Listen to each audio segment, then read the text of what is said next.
ધારી પત્રકાર સંઘની એક અગત્યની બેઠકનું આયોજન હાથ ધરવામાં આવ્યું. ધારી પત્રકાર સંઘની એક મહત્વની બેઠક ધારી સર્કિટ હાઉસ ખાતે મળી હતી. ધારી પત્રકાર સંઘના વિવિધ હોદ્દેદારો આ મીટિંગમાં ખાસ હાજર રહ્યા હતા.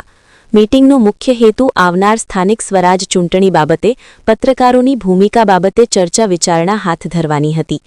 શાસક પક્ષ કે વિરોધ પક્ષ તેમને બાજુએ રાખીને ધારીમાં પડતી વિવિધ મુશ્કેલીઓ બાબતે પણ ચર્ચા હાથ ધરવામાં આવી હતી. રિપોર્ટર સંજય વાળા, ધારી.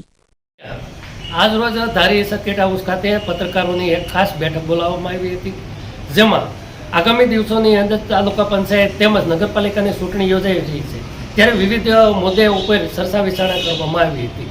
આ ચર્ચા વિચારણામાં તમામ પત્રકાર સંઘના પ્રમુખ, ઉપપ્રમુખ સહિતના વ્યક્તિઓ ખાસ આ મિટિંગની અંદર જોડાયા હતા. મીટિંગનો હેતુ શું હતો? મિટિંગનું આગામી દિવસોની અંદર જે ચૂંટણી યોજાવાની છે તેની વિશે લોકોને અમે એવી અપીલ કરવી છે કે પત્રકાર સંઘ હંમેશા પહેલાં પણ અવાજ ઉઠાવતો હતો, આજે પણ અવાજ ઉઠાવશે, આગામી દિવસોની અંદર પણ અવાજ ઉઠાવશે, એવી અમે ખાતરી આપવા માટે જ ખાસ બેઠક બોલાવવામાં આવી હતી.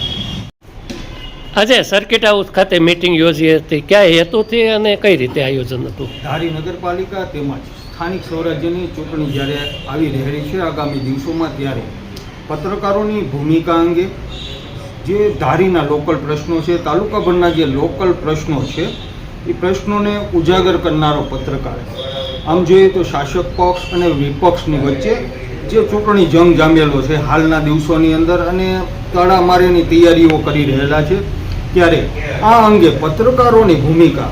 જી ભાઈ, આજે સર્કિટ હાઉસે મિટિંગ હતી, શું કહીશું? ધારી પત્રકાર સંઘની અગત્યની મિટિંગનું આયોજન આજે સર્કિટ હાઉસે કરવામાં આવ્યું હતું. ખાસ તો જે ચૂંટણી સ્થાનિક સ્વરાજની છે એને લઈને પત્રકારની ભૂમિકા કેવી રીતના આપણે આગળ લઈ જવાની છે અને જે પ્રશ્નો ખરેખર ધારીના છે કેવી રીતના ઉજાગર કરવા એ બાબતે મિટિંગનું ખાસ આયોજન હાથ ધરવામાં આવ્યું હતું. સાથે મિત્રો મારા અનિલભાઈ, સંજયભાઈ, ભાઈ રહીમભાઈ અને જીતેન્દ્રભાઈ, ટીનુભાઈ લલિયા, ખાસ કરી જયેશભાઈ, પ્રતાપભાઈ વાળા સહિતના જે અમારા સદસ્યો છે એ પણ ખાસ હાજર રહ્યા હતા અને ચૂંટણીલક્ષી આ જે મિટિંગ હતી એ સફળતાપૂર્વક પૂર્ણ કરવામાં આવી. ઓકે.